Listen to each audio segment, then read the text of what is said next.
ஆ வாங்க, உங்களை பார்க்கவே சிவப்பா இருக்கீங்களே. என்னோட பேரு பீட்ரூட். தமிழ்ல சொல்லணும்னா செங்கிலங்கு.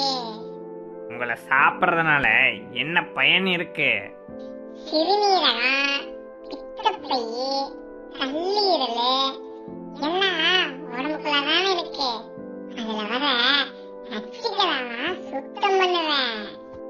ஓ, அப்புறம் என்கிட்ட ரொம்ப அதிகமா இரும்பு சத்து, விட்டமின் B1 இருக்கிறதுனால ரத்தத்தை அதிகமாக்குவேன்.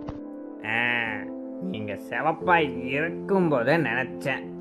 தீக்காயம் பட்டா தோல்ல கொப்பளம் வரும். அது வராமலும் என்னால தடுக்க முடியும். அது எப்படி? என்னோட ஜூஸ காயம்பட்ட இடத்துல தடவினா